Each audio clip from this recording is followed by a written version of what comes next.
Imagine waking up alone and injured in the deadliest jungle on Earth. For Juliane Koepcke, this was no nightmare. This was her reality. In part 1, Juliane and her mother boarded a flight from Lima to Pucallpa, Peru on Christmas Eve, 1971. They were planning to meet her father and celebrate Christmas together. Things took a terrifying turn when they hit a thunderstorm.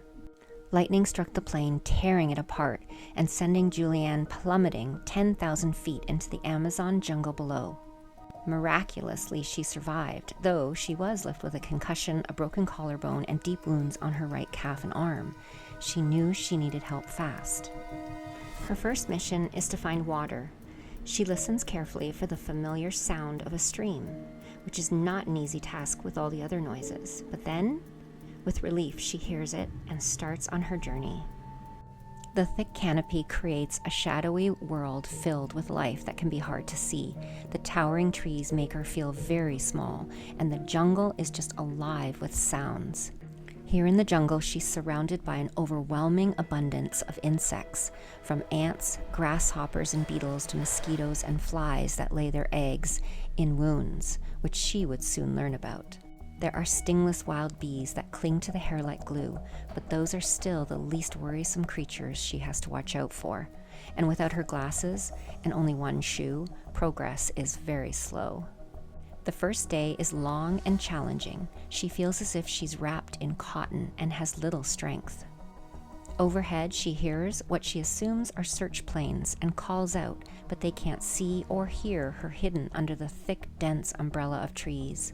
Juliane's knowledge of the rainforest is her lifeline. Every plant and every sound could mean the difference between life and death. She knows which plants are safe and which ones to avoid, so she carefully follows the stream. Suddenly, an ominous bird-eating spider appears on the other side. It could easily lunge at her, its bite deadly, but they just lock eyes for a moment. She doesn't dare move too quickly, and as they silently watch each other, she edges forward, letting the stream guide her deeper into the jungle until it eventually leads her to a stream bed.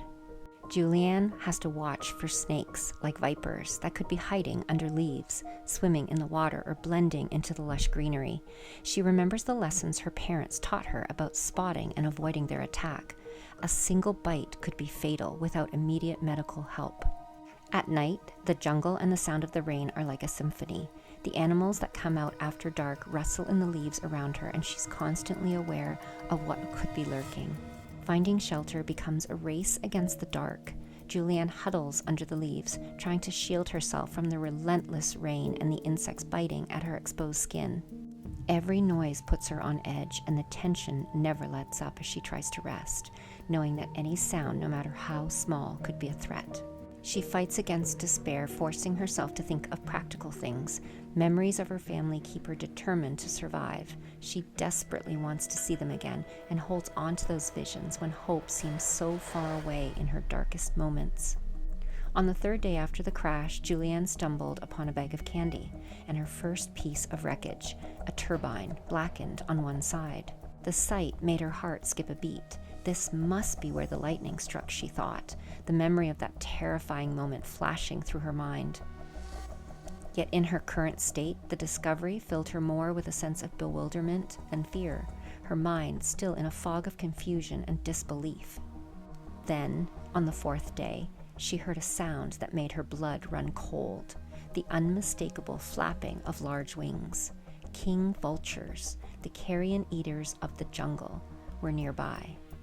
Her mother, an ornithologist, had taught her what it meant when these birds gathered. It was a sign that a corpse was close. Juliane's heart pounded as she prayed silently, begging that her mother wasn't the reason for the vulture's presence. But deep down, a chilling certainty began to take hold. The vultures must be feeding on corpses, and she feared the worst. Every step she took was now laden with the weight of this dreadful knowledge, and the jungle felt like it was closing in around her. As she walked a little further, she came across a gruesome scene. A bench, just like the one she had been strapped to, rammed headfirst into the earth. The heads of the passengers, 2 men and a woman, were buried in the soil, only their legs grotesquely jutted out. The horror of it hit her like a physical blow. She had seen a corpse only once before in her life. A neighbor's child had died, but this was different. The sight of these lifeless bodies filled her with a nameless dread. What if one of them was my mother? Slowly, carefully, she approached the woman's body, forcing herself to take a closer look. She examined the woman's feet, praying for some sign of familiarity. But as she checked the toenails, she breathed a sigh of relief. These feet were not her mother's. Her mother never used nail polish. A mix of guilt and relief washed over her, knowing that her mother was still unaccounted for, but at least this wasn't her.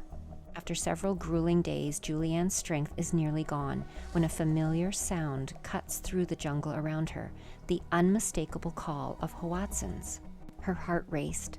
She knew these birds nested near open waters and large rivers, and she realized that she was a little closer to finding people.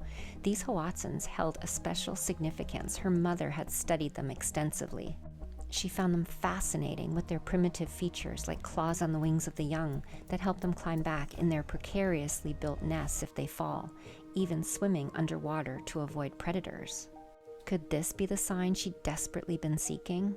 Feeling energized, she made her way through the thick bushes.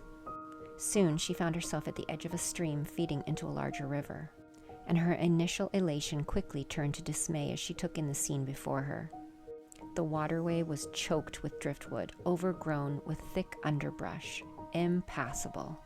For a moment, despair threatened to overwhelm her, but the persistent calls of the Hoatzins and the faint rumble of distant planes gave her the courage she needed. She had to fight through this.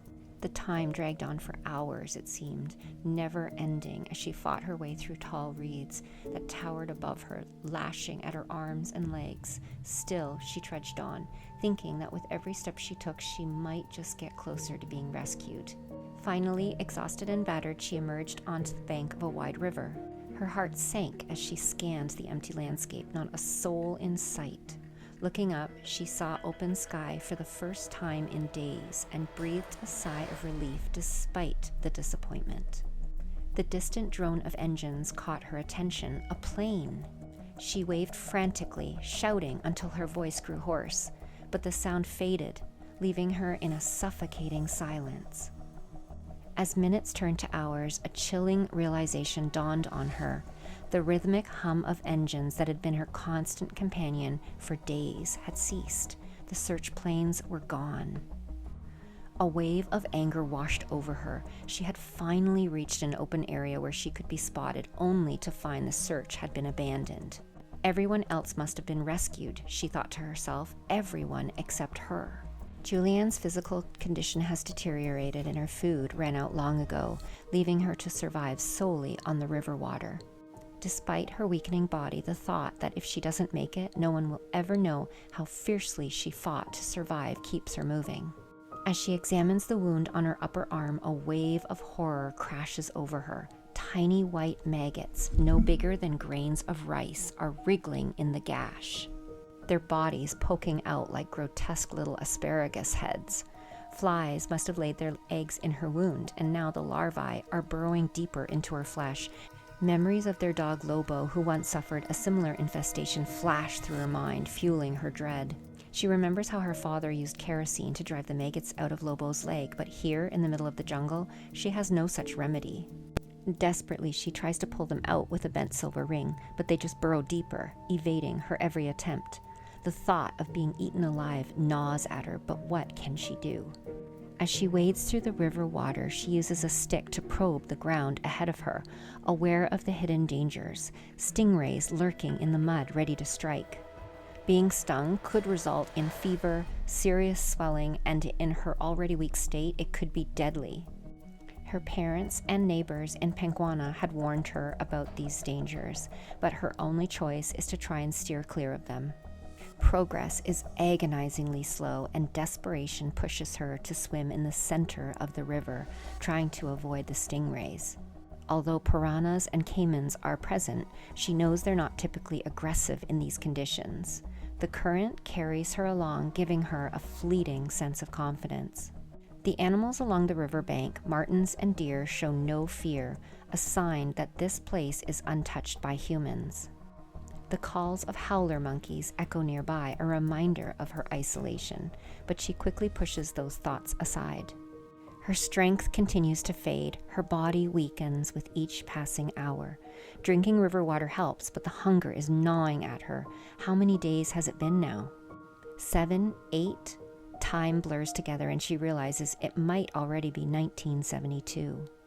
Her mother insisted on this flight to celebrate New Year's with her father. Where could he be now? She wonders if he even knows what's happened to them. Is he searching for them?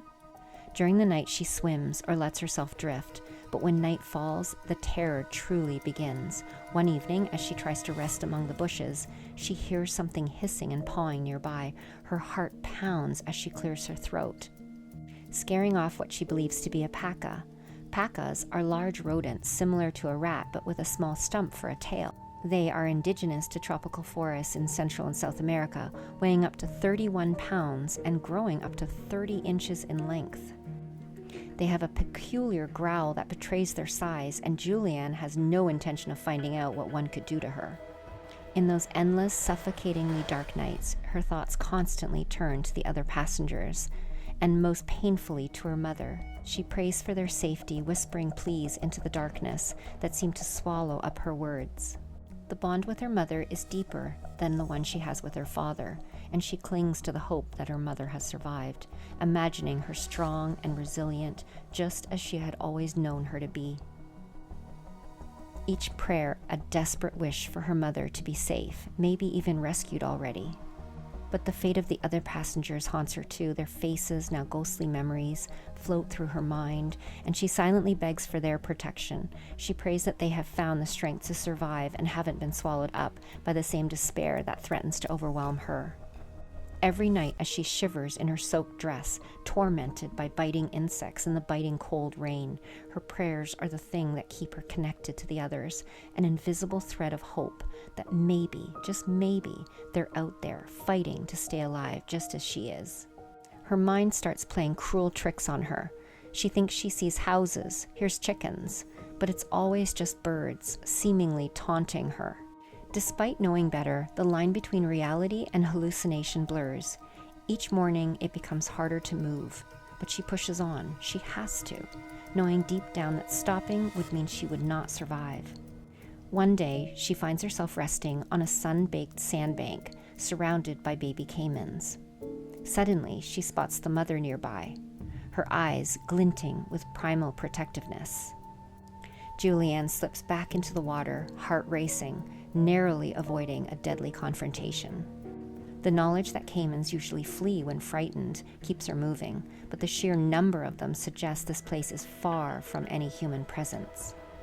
Her strength is ebbing away faster now, and she knows she needs food, but the jungle offers little. In the rainy season, there is no fruit growing, and the only food source are poison arrow frogs. Desperation drives her to try catching one despite the danger, but she can't even do that. Juliane becomes even more discouraged with the realization that even the simplest task is beyond her in this weakened state. On the 10th day, Juliane drifts aimlessly, her body colliding with logs, sapping what little strength remains. As evening falls, something catches her eye on the riverbank. A boat? Unmistakable in its shape. Is it real or just another cruel hallucination? The exhaustion makes her doubt even her own eyes. Has Juliane's grueling fight for survival finally reached its end, or is this just another twist in her harrowing journey? Tune in to the final episode to hear more of her remarkable story. If you're enjoying this content, remember to like and subscribe, and be sure to hit the notification bell so you're the first to know when part 3 is live.